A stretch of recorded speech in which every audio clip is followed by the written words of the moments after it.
Hello friends, आज मैं आपको जो कहानी सुनाने जा रही हूँ उसका नाम है दो शहरों की कहानी। तो चलिए शुरू करते हैं आज की कहानी। कहानी को ध्यान से सुनिएगा और जल्दी से बताइएगा कि इस कहानी के लेखक कौन है। यह सबसे अच्छा समय था, यह सबसे बुरा समय था।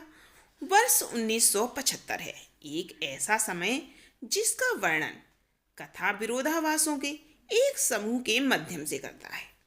बुद्धि और मूर्खता, विश्वास और अविश्वास, आशावाद और संदेह, प्रकाश और अंधकार, आशा और निराशा। कथाकार इस ऐतिहासिक युग की तुलना विक्टोरियन इंग्लैंड में अपने वर्तमान क्षण से करता है। फ्रांस में सरकार बेतहाशा खर्च करती है और किसी भी अपराध से जुड़े व्यक्ति को, चाहे वह कितना भी छोटा क्यों ना हो, कड़ी सजा सुनाती है।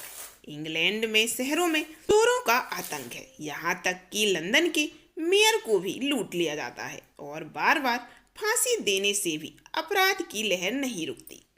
कथावाचक आने वाली क्रांति के पात्र वुडमैन और किसान का एक रूपक सुनाता है जो चुपचाप काम कर रहे हैं, लेकिन इंग्लैंड और फ्रांस दोनों जगह राजघराने शासन करने के अपने दैवीय अधिकार में विश्वास करते हैं और आने वाले तूफान पर ध्यान नहीं देते।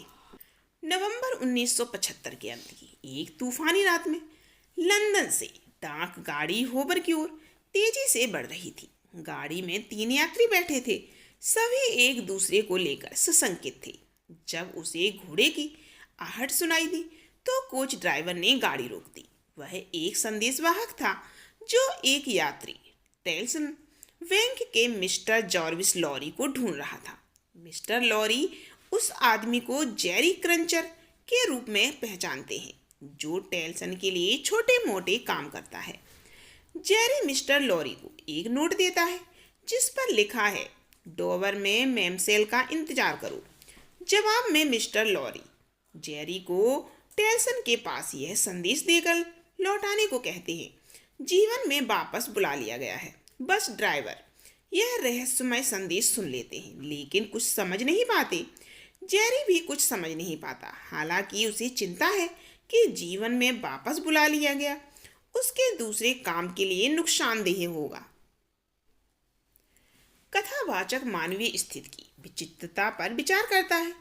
कैसे हम सब एक दूसरे के लिए रहस्य हैं, चाहे हम कितने भी करीब क्यों ना हो। हम अपनी अनूठी व्यक्तिगतताओं के कारण हमेशा एक दूसरे से अलग ही रहते हैं।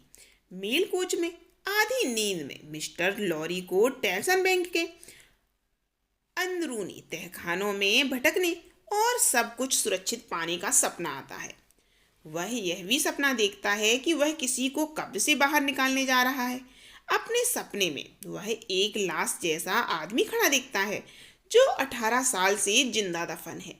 मिस्टर लॉरी उस आदमी से पूछता है कि क्या वह जीना चाहता है और फिर बार बार पूछता है कि क्या वह आदमी आएगा और उससे मिलेगा। कभी कभी वह आदमी चिल्लाता है कि उसे देखकर उसकी मौत हो जाएगी, तो कभी कहता है कि उसे तुरंत उससे मिलना है।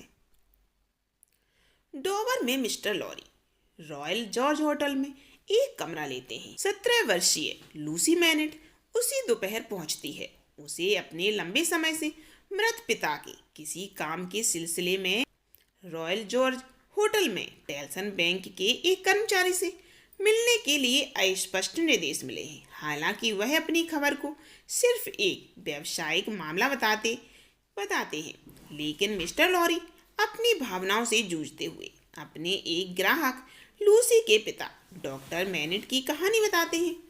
20 साल पहले एक प्रसिद्ध डॉक्टर मैनेट ने एक अंग्रेज महिला से शादी की और अपने मामलों को टेल्सन बैंक के भरोसे छोड़ दिया। एक दिन मैनेट गायब हो गई। अधिकारियों ने उन्हें जेल में डाल दिया और एक गुप्त जेल में लाया गया। लूसी को सच्चाई बताने के बजाय लूसी की मां ने उसे बताया कि उसके पिता मर चुके हैं। उसके तुरंत बाद लूसी की मां की भी मृत्यु हो गई और मिस्टर लॉरी लूसी को पेरिस से लंदन ले गए। मिस्टर लॉरी लूसी को एक झटके के लिए तैयार करते हैं। उसके पिता मरे नहीं हैं, उन्हें ढूंढ लिया गया है। हालांकि अब वे अपने पुराने रूप का एक खोल मात्र रह गए हैं। मैनेट अब पेरिस में एक पूर्व नौकर की देखरेख में है और मिस्टर लॉरी हैरान लूसी से कहते हैं कि वह पेरिस जा रहे हैं ताकि वह अपने पिता को जिंदा कर सके। लूसी की नौकरानी लाल बालों वाली तेज आवाज वाली मिस प्रॉस दौड़कर आती है और लूसी को परेशान करने के लिए मिस्टर लॉरी पर चिल्लाती है। मिस्टर लॉरी उसे अपने साथ फ्रांस चलने के लिए कहते हैं। पेरिस के एक गरीब उपनगर सेंट एंटोनी में एक शराब की दुकान के बाहर शराब का एक पीपा गलती से सड़क पर गिरकर टूट जाता है। मोहल्ले के सभी लोग उसे पीने के लिए दौड़ पड़ते हैं, हाथों में प्याले बनाकर नालियों से उसे चूसते हुए, टूटे हुए पीपे के टुकड़ों से उसे चाटते हुए। यह सब गलियों में नाच गाने के खेल में बदल जाता है। शराब से जमीन पर दाग लग गए हैं, लोगों की त्वचा और कपड़े भी दागदार हो गए। किसी ने मजाक में गिरी हुई शराब से दीवार पर खून लिख दिया। खुशी का माहौल फीका पड़ जाता है और सड़कें अपनी उदास, गंदी और दरिद्र स्थिति में लौट आती है। लोग बीमार और बूढ़े हैं, भूख से बेहाल हैं। शराब की दुकान के मालिक महाशय डिफार्ज अपनी दुकान में प्रवेश करते हैं। काउंटर के पीछे से उनकी पत्नी मैडम डिफार्ज चुपचाप उन्हें मिस्टर लॉरी और लूसी की उपस्थिति के बारे में बताती है। डिफार्ज उनकी बात अनसुनी कर देते हैं, बल्कि 3 आदमियों के साथ लोगों की हालत पर विलाप करते हैं, जो सभी जैक्स फ्रांस में क्रांतिकारियों द्वारा इस्तेमाल किया जाने वाला एक कूट नाम से जाने जाते हैं। जैक्स के चले जाने के बाद मिस्टर लॉरी मॉन्सियर डिफार्ज से बात करते हैं। डिफार्ज मिस्टर लॉरी और लूसी को अपनी अटारी में ले जाते हैं। मॉन्सियर डिफार्ज बताते हैं कि कमरा में अंधेरा है और रहने वाले की सुरक्षा के लिए बंद रखा जाता है। लूसी सहारे के लिए मिस्टर लॉरी पर झुक जाती है। डिफार्ज दरवाजा खोलते हैं और उन्हें कोने में एक सफेद बालों वाला आदमी एक बेंच पर झुका हुआ जूते सिलता हुआ दिखाई देता है। मोची फटे पुराने कपड़े पहने हुए है। वह डिफार्ज उससे नाम पूछता है तो यह जवाब देता है 105 उत्तरी मीनार। फिर मिस्टर लॉरी मोची से पूछते हैं कि क्या वह किसी को पहचानता है। मोची को एक पल के लिए ऐसा लगता है जैसे वह किसी को पहचानता है, लेकिन फिर उसके चेहरे पर उदासी छा जाती है।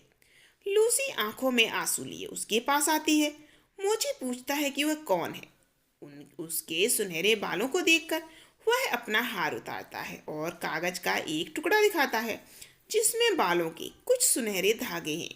अपनी पत्नी के बिखरे हुए बाल, जिन्हें उसने इतने सालों तक अपनी कैद से आध्यात्मिक मुक्ति के लिए संभाल कर रखा था। भावुक होकर मैनेट अपनी बेटी को पहचानने में कठिनाई महसूस करता है। लूसी एक बच्चे की तरह मैनेट का सिर अपनी छाती पर झुलाती है और उससे वादा करती है कि उसकी पीड़ा समाप्त हो गई और ईश्वर का धन्यवाद करती है। मिस्टर लॉरी और डिफार्ज तुरंत जाने की तैयारी करते हैं। जाने से पहले मैनेट अपने जूते बनाने के औजार साथ लाने को कहता है। डिफार्ज के साथ समूह सड़क पर लगे बैरिकेड्स को पार करके एक गाड़ी तक पहुंच जाता है। मिस्टर लॉरी डॉक्टर मैनेट से पूछते हैं कि क्या वे जिंदा वापस आना चाहते हैं। डॉक्टर मैनेट जवाब देती है, मैं नहीं बता सकती। तो ये थी 2 शहरों की कहानी, जो कि सबसे ज़्यादा पढ़ी जाने वाली किताब है। अगर आप ये किताब आगे भी पढ़ना चाहते हैं तो प्लीज़ कमेंट कीजिए, हम आपको ये आगे की कहानी जरूर सुनाएंगे।